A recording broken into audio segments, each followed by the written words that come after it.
What is going on, SoFi fans? Welcome back to Trending Stocks. Today I want to give you a good breakdown of the data points, what it's all saying, and some latest updates for SoFi. So I'm going to go over all the stuff you need to know. Make sure you guys hit that thumbs up and subscribe. Always greatly appreciate that. Without further ado, let's get right to it.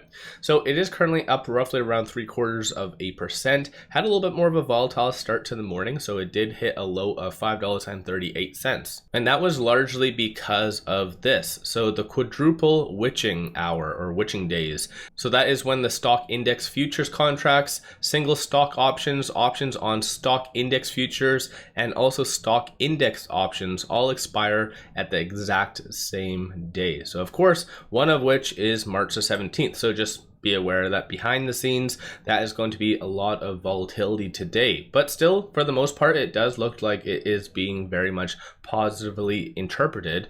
But there are some positive things that did come out for SoFi specifically, and one of which is this. So SoFi is raising the APY to 4% for direct deposit members. So in general, I think that's a very positive thing. The fact that they're trying to, once again, incentivize direct deposit, because of course that just helps them in the bigger picture, helps encompass their kind of mentality of an all-in-one kind of thing. Because as I've mentioned in the past, once someone does commit to direct deposit, you basically have them for life for the most part. So in general, I think SoFi is moving in the right direction and will continue to have quarter after quarter home run earnings. So that's just my own interpretation. Keep in mind, I'm not a financial advisor. Do your own due diligence at the end of the day. This is why I think a lot of individuals like myself invest in SoFi, because they have huge growth, plain and simple, and they're doing all the right things to incentivize customers to come over. So definitely a very positive sign in that regard.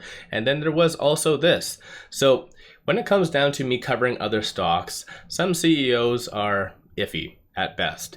And when it comes down to Anthony Noto, I use him as a good example as what a good CEO looks like. So in general, it looks like on the 16th, he did buy another 45,000 shares at price of $5.39 or 30 or 40 cents, whatever it is. But still, I believe he actually even bought more on the 10th, if I remember correctly. But no matter what though, this is a perfect example of a CEO. Of course, when I've brought up this in the past, a lot of people like to say that he has deep pockets and things like that, but he is legitimately buying shares using his own money. And that in among itself is very rare, because typically what happens is a lot of CEOs just get given or either restricted stock, warrants, things like that. So this is how they get their shares. They never physically buy anything. For instance, Lucid. I cover Lucid quite a lot under my other channel, Financial Journey, and their CEO is paid significantly more than Anthony Noto, almost about 3 times more. But yet he's never physically ever bought any shares. So it's one of those things, like I said, a lot of people might seem to just overlook this and say, oh, he's still buying, whatever. But this is a very, very big deal. But like I said, let me know your thoughts on that in the comments below. I absolutely love to see things like that. But when it comes to it, I'll give you a quick update as far as what shorts are doing. Not necessarily, like I always say, because of a squeeze, but because basically this is a good benchmark. Short score is 66, utilization is 62.54%. As far as what shorts are doing today, increasing roughly about 95,000 shares, but still that's a drop in the bucket in the grand scheme of things, because there's a total of 81.38 million shares being shorted. 10.27% of the free float is in fact being shorted.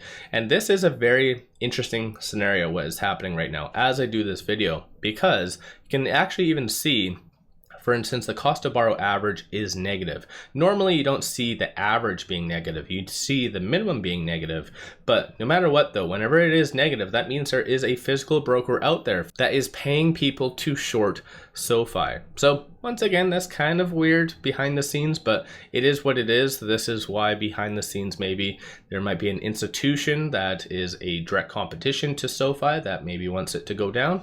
Who knows? Maybe I'm just thinking out loud there. But like I said, when it comes down to the options activity, a lot of calls being purchased today. So definitely a very nice change of events. So as you can see, as far as within the first about 30 minutes of the trading day, $166,000 worth of calls being purchased, and roughly about $69,000 worth of puts being purchased today. So clearly based on this, there's an upside anticipated.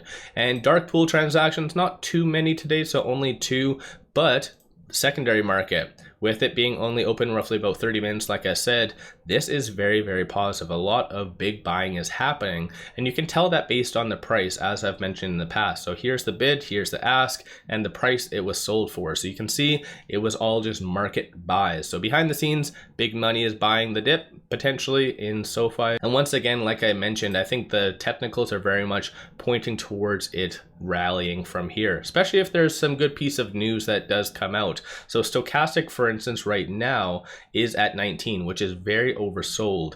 And currently right now, no defined trend. Number of retail investors for the most part are flat today. So that's kind of a weird change of events. And as you can see at the very top, it's already lost some of its kind of positive action today, like I mentioned as well, because of this whole quadruple witching hour or witching day. I don't know why I keep calling it witching hour, but witching day, definitely that's going to cause a hell of a lot of volatility. But once again, I think behind the scenes, there's a lot of bullish signals that's starting to pop forward.